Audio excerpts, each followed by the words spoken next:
I had you. I treated you bad.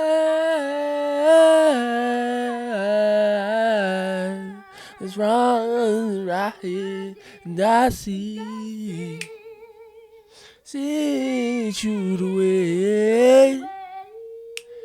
Don't you know why? Still around with my head hanging down, and I wonder who loving you. Okay, I stop. Copyright. The voice too good. I'm gonna get copyrighted. But hey, might be about 10 days late, 2 weeks late. Michael Jackson. Michael. Well, I don't even know where to start. What a film. We're going to break it down a little bit. Obviously, I watched the film twice. So I watched the film in UK about 2 weeks ago when it first came out. I think actually the release date, or maybe the day before the release. I think it came out on a Saturday. I watched it on a Sunday. Then I watched it last week in America. Again, when I was on holiday. And the first time I watched it, I was astounded. I was like, this is insane. Like, this is like one of the best films I've watched in so long. Like, what the hell is this? Like, this is the best documentary I've seen. Or I think they call it biopic. I don't know what they call it, something else. But this might be the best one I've watched. Then I watched it again, and I was like, I got a couple criticisms that I want to lay. You know, first and foremost, I want to start off with a disclaimer. If you go back to one of the first videos I put here, I spoke about Michael Jackson, and I spoke about Drake. And I said, Drake is the modern day Michael Jackson. Wallahi, I am sorry. I'm sorry. Don't get it twisted. Drake is the best right now. The biggest right now. But Michael,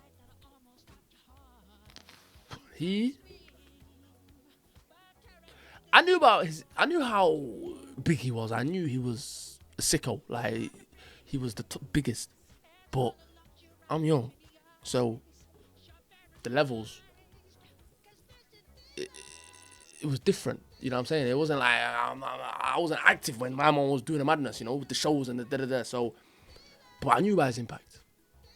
But that film, the way it explained it, people, like, stadium, like, the amount of people that sit in Emirates Stadium, 60,000. I stood outside his house on a daily, chilling, waiting for him just to drive past.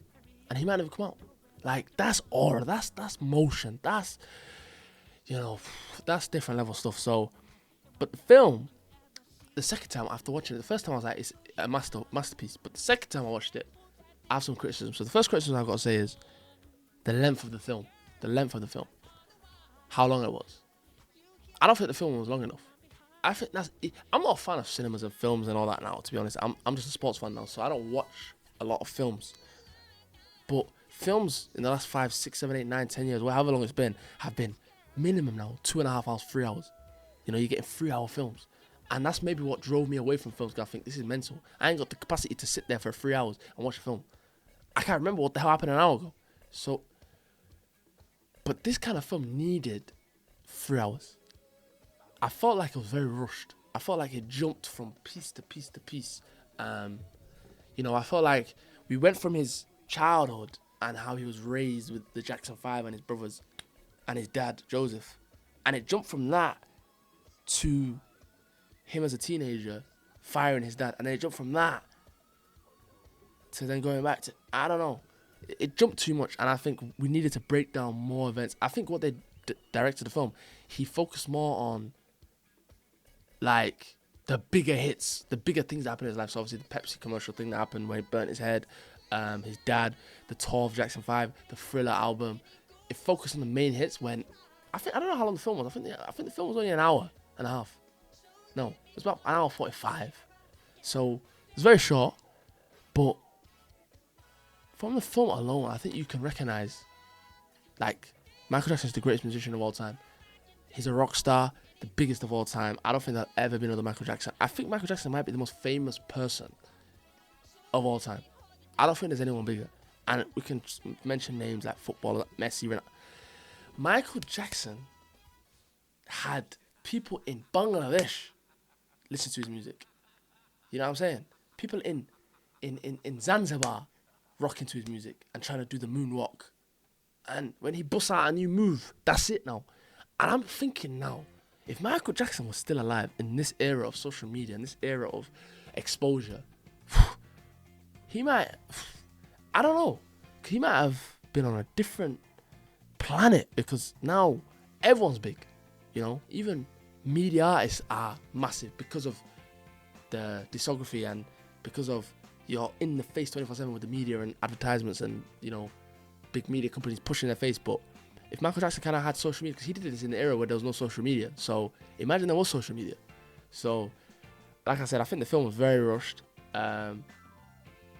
There are talks about, if I put on the screen here, there are talks about a sequel.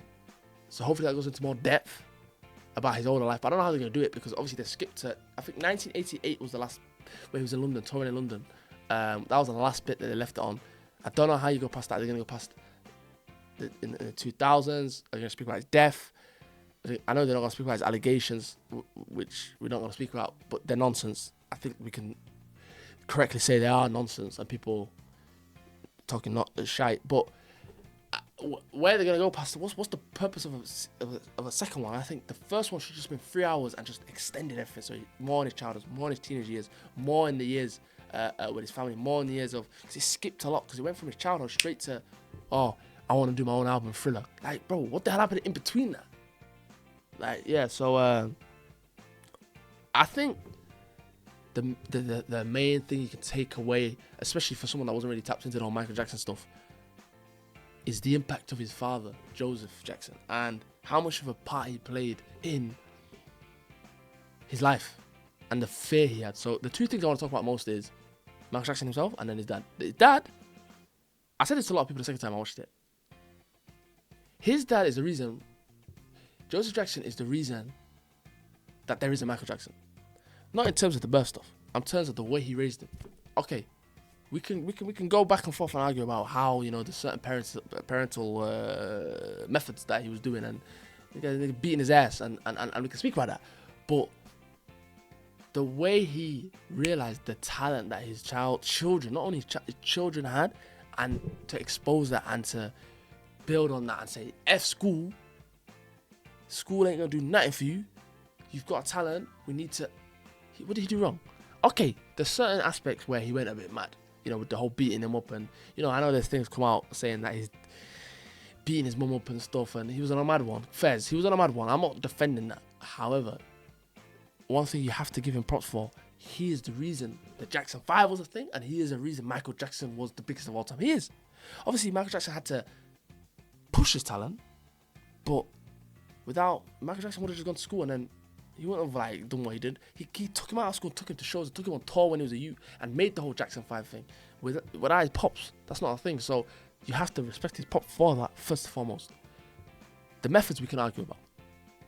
We can definitely argue about the methods. The beating him up and stuff, and the some people will say child labor because Michael Jackson turned into what he turned to in terms of he didn't have no friends, he couldn't be normal. There was a scene with him and his mum speaking saying, why do you have real friends, why are you speaking to animals? The reason is because he can't have normal friends because of how famous he was so young. Nobody could be his friend because technically they're all going to use him for what he has. So I hear that maybe his dad made him suffer and took that away from him, but like I'm saying, with success there always has to be a subtraction of something. So for him to be the biggest of all time, which he did want to become later in his life. You heard when he went to the brand deal, the record labels and stuff, saying, I want to be the biggest of all time. Can you make me the biggest of all time? He knows what he wants to become, but to become the biggest of all time, you can't be a normal person. There's no life to live. You know, you can't walk on the street. That's it.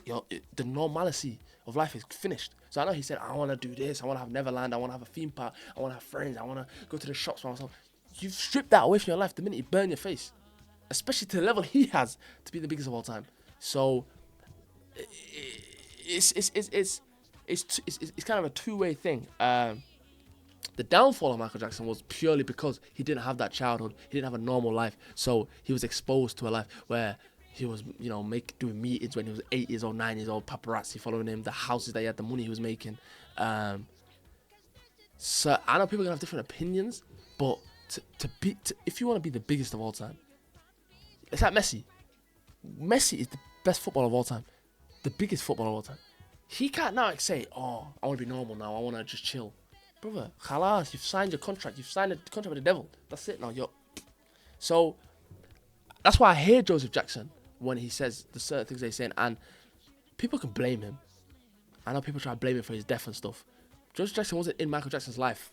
I think past the 2000s. I think 2000 onwards. You know, especially when Michael Jackson was his own guy and own man. And he separated from the Jackson 5 stuff. And you saw in the tour of the video. He became his own guy. So I just think, honestly, with how Joseph Jackson approached it, I don't see what he did wrong. I know people can be like, what are you talking about? I just think, yes, with the beating and we have different opinions. That's fine. But pushing your child to be successful is what a lot of people do now, but they can't push him because you see a lot of children now. You would never get another child like that. You would never.